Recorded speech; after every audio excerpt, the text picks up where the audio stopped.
اشرف صاحب، پاکستان اور افغانستان کے درمیان مذاکرات طے پا گئے اور سیز فائر برقرار رہے گا. یہ 6 نومبر کو پھر مذاکرات ہوں گے. مذاکرات کا عمل تو اسموتھ نہیں رہا.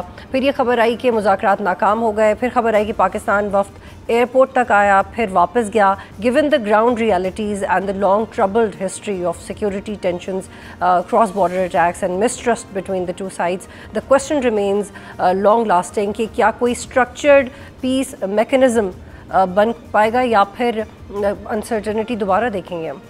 بسم اللہ الرحمن الرحیم. سب سے پہلے تو میں آپ کا شکریہ ادا کرتا ہوں کہ you have me on your program.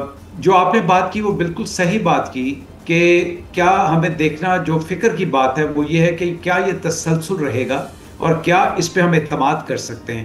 اصل میں بڑے عرصے سے یہ کہہ رہے تھے کہ جو طالبان رجیم ہے, جو ڈسپیوٹڈ رجیم ہے, اس رجیم نے بدقسمتی کے ساتھ ہمیشہ سے مذاکرات کو اس طرح لنگر آن کیا کہ وہ دوسرے فریق کو نہ تو صحیح طرح سمجھ پائے اور نہ ہی انہوں نے سمجھنے کی کوشش کی. دنیا کی یہ رائے ہے اور انٹرنیشنل ایجنسیز کی بھی یہ رائے ہے کہ افغان طالبان جو ہے وہ ہمیشہ مذاکرات کو لنگر آن کرتے ہیں.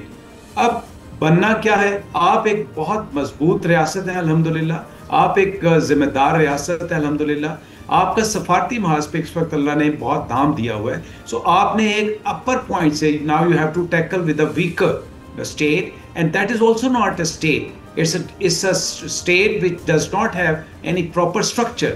اس کے ساتھ آپ کو بڑے تحمل کے ساتھ, ضبط کے ساتھ اور ایک ایسی سفارتکاری کے ساتھ چلنا پڑے گا جس میں نہ صرف آپ نے خود بھی انشور کرنا ہے بلکہ دنیا کو بھی انشور کرانا ہے کہ ہم امن چاہتے ہیں اور امن کے لیے ہم دوبارہ کیا سہ بارہ کیا کئی بار بھی مذاکرات کرنے کو تیار ہیں. ٹھیک. انس, آپ اس مذاکرات کو فالو کریں, اس پورے پروسیس پہ آپ رپورٹ کریں. آپ اس اعلامیے کے بارے میں کیسے انالائز کرتے ہیں؟ 6 نومبر تک ایک ہفتے میں کیا ڈیولپمنٹس ہو سکتی ہیں؟ کیونکہ اس سے پہلے بھی یہ ہوتا رہا ہے کہ سیز فائر ہوا لیکن اس کی خلاف ورزی ہوتی رہی ہے. تو how would anybody from both sides make sure کہ اس کو توڑا نہ جائے یا اس کی خلاف ورزی نہ ہو؟ بہت بہت شکریہ بطول for having me on the show. I think 2-3 چیزیں. I was in Istanbul covering the talks. میں نے 3 روز تک اس کو ایکسٹینسولی کور کیا.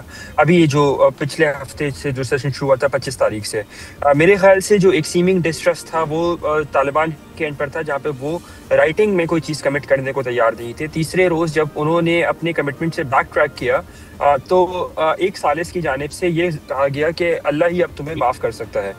یہ that goes on to signify کہ چیزیں کس طرح سے ایسکیلیٹ کر گئی تھیں.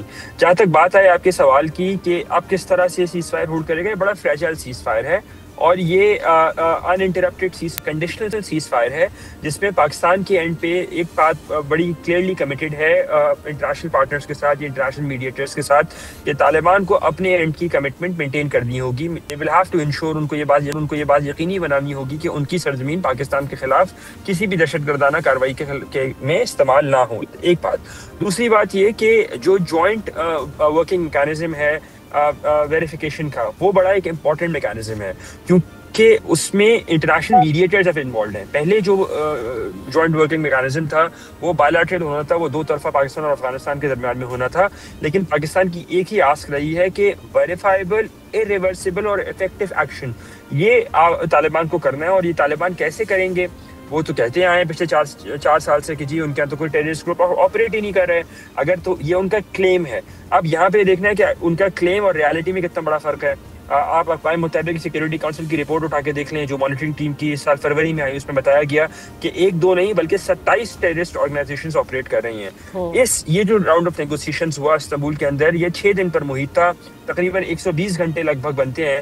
ان 120 گھنٹوں کے اندر 60 گھنٹے صرف نیگوسیشنز چلے. پہلے دن 19 گھنٹے چلے, دوسرے دن 13 گھنٹے چلے, تیسرے دن 18 گھنٹے چلے, چوتھے دن 12 گھنٹے چلے. کل جو ہے وہ تقریباً 11 گھنٹے نیگوسیشن چلے. تو تقریباً 60 گھنٹے پر محیط یہ نیگوسیشن پروسیس تھا. اب یہ کیونکہ کراس پارٹی ہے, کوارڈینیٹر انوالومنٹ ہے, ویریفیکیشن میکانزم اسٹرانگ ہے, تو اس لیے امید ظاہر کی جا رہی ہے کیویٹ کے ساتھ, ایک پنچ کے ساتھ, کہ شاید طالبان اپنے اینڈ آف دا کمٹمنٹ کو ہولڈ کریں گے. اگر وہ نہیں کریں گے تو پھر یہ انٹرنیشنل میڈیٹرز جو کہ اس پورے پروسیس میں انوالو تھے, خاص طور پہ ترکی اور قطر, وہ ان کی سپورٹ کو بھی لوز کرنے کے لیے کی طرف پش کریں گے. اور میرے نہیں خیال کہ طالبان وہ چاہیں گے کہ وہ اپنے 2 انٹرنیشنل پارٹنرز یا میڈیٹرز یا گارنٹرز کی پوزیشن کو اتنے کریٹیکل جنکچر کے اوپر لوز کریں. سبسکرائب کریں اور بیل دبائیں تاکہ کوئی خبر رہ نہ جائے.